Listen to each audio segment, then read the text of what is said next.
Good morning. Welcome back to the Retirement Report. I'm Hank Parrott, your host. With me, my special guest and good friend, Dr. Friday with Dr. Friday's tax and financial firm over in Brentwood, Tennessee. She's a tax expert for individuals and small business owners, and she has helped a lot of people. And this is another, if you got problems with the IRS, do not stick your head in the sand, as they say, and pretend that nothing's going on. Okay, deal with it.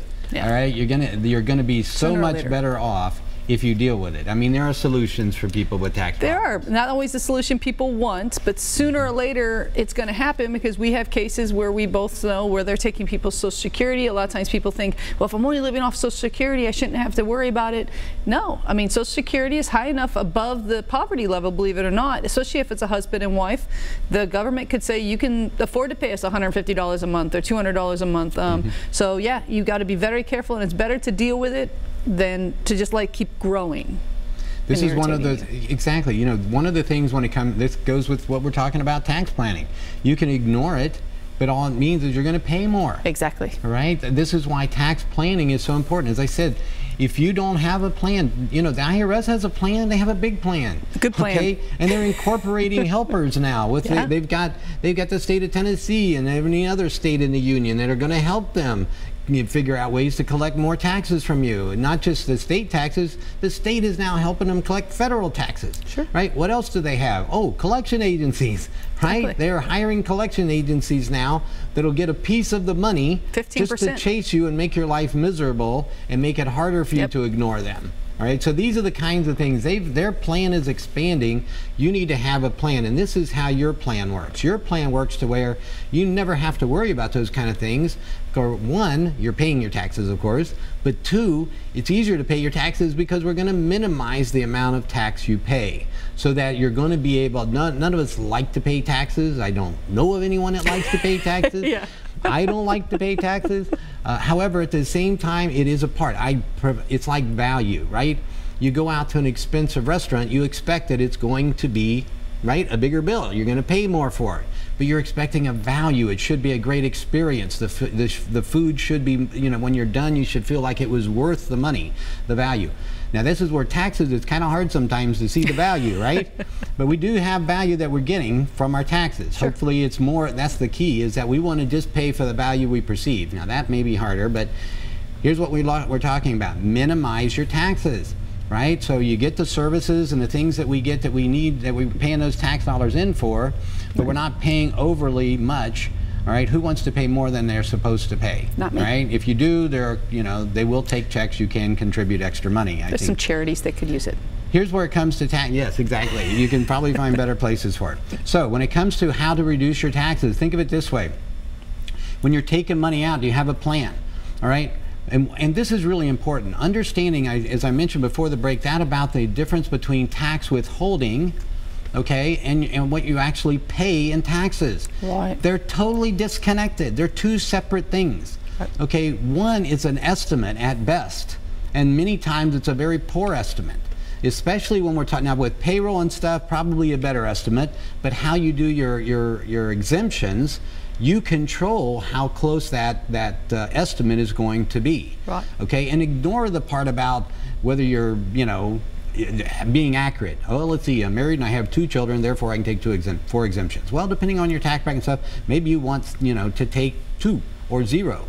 Okay, you may want more withholding, fewer exemptions, more withholding.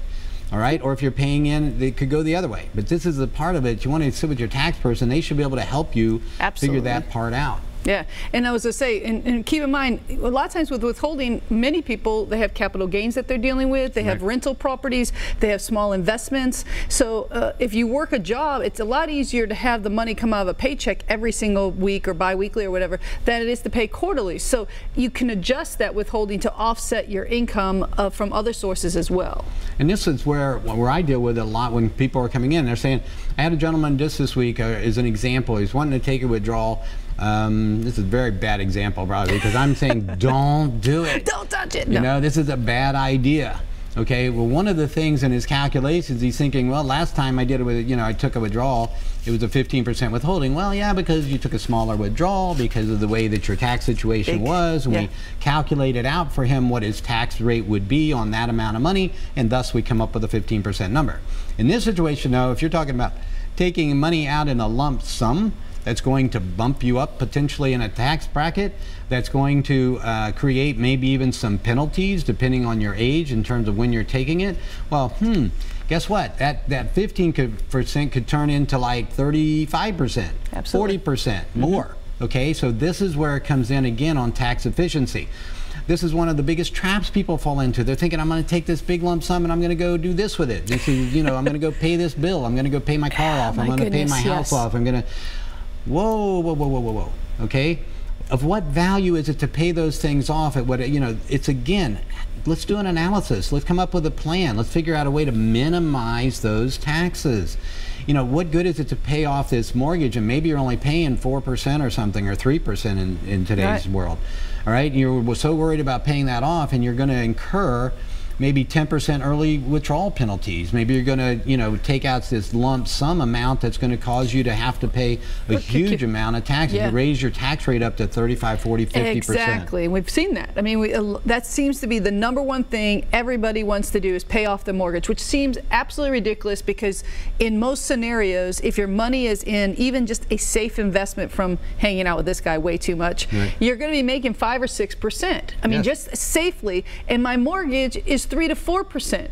So let's think about that. I'm earning 5 to 6 and I'm only spending 3 to 4. I'm making 1% on someone else's money. Right. If you look at it that way, leave your money in your 401k and draw out your mortgage payment. So if you owe $2,000 a month, take out $24,000 this year, pay the mortgage, let's earn money on their money. Being smart. Simple math. Exactly. I mean, being smart with your money, this is the kind of planning we're talking about. It's stretching out the returns, all right? It's maximizing those returns.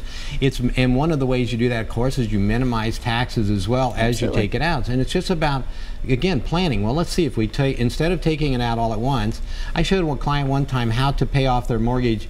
They wanted to take it out in that lump sum, and I showed them how if we just took it out for, I think it ended up being 15 or 18 months, we were able to do it because of where we at in the tax year and everything, that we could in fact accomplish the same goal, but knock a third off of what they would otherwise pay in taxes. All right, huge savings just by being just a little patient, okay?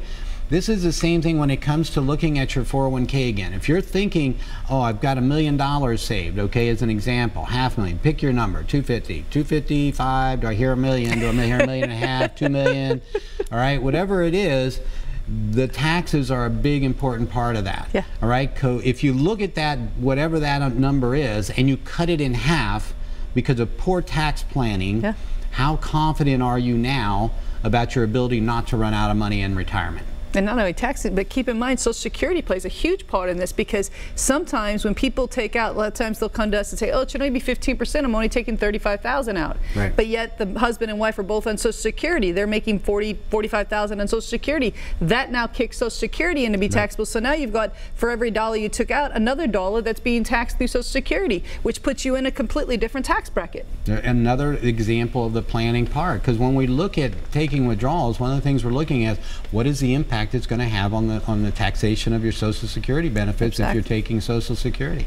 And again, please don't fall into this trap of thinking that tax withholding and what you're actually paying in taxes are connected. So if we do a calculation, we can figure it out. All right, so that's again part of planning. And I think you were mentioning a client you had recently where the tax advisor had taken a 10% withholding, and the people thought they're not going to owe any taxes because, gosh, he took 10%. Took 10%, and you know, it wasn't enough. I mean, very few people fall into that. Now we have some people that can do conversions and take advantage of really low tax rates because they have planned, and so they're taking. But in this particular case, this person still owed another 12% in taxes on their money, and so they didn't have that money, and that's the problem. Most people, when they rush to take the money out, they want to go pay that mortgage or that car or the credit cards, and so the money's gone. So now in this case, you're either going to have to take out more money, or you have to go get another mortgage to pay off the IRS for the money, which is self-defeating. So and this goes to the penalty thing again. So one, if you're under 59.5, you're paying a 10% penalty. even if you were in a 15% bracket, guess what? That's on that higher part of that, So that money that's fallen into the 25% coming out. 15%. There's 1/4 of your money gone. And here's another part. Let's say you take that money out and it bumps you from the 15% bracket to the 25% bracket. Exactly. Now you get a 35. 10% penalty plus 25% tax. That's 35%. Yeah. Did you do withholding for 35%? And is it even practical? People, 35% of all your hard-earned, $100,000, you had to pay $35,000 of that to Uncle Sam, leaving you with a lot less than what you thought. There you go. So there's that $100,000 account, and you're thinking, woohoo, I got $100,000, and I'm going to take, this is the sad part, I'm going to take this $100,000 out, and I'm going to pay my $100,000 mortgage. No, Exactly. no. $65,000 of it goes to the mortgage, $35,000 goes to the IRS. Now you go back in for some more, and you just repeat. The same bleeding. And more taxes and more taxes. Yeah. And yeah, let's not do that. All right, we're going to have some additional planning strategies for you. We're going to take a break. When we come back, I want to delve into a little bit more with regard to non-qualified accounts. So we've been talking a lot about IRAs and 401ks and that kind of thing, and that's extremely important. That's where most people have saved up a lot of their money, of course. But there's also those non-qualified accounts, and this is where tax efficiency can get really fun.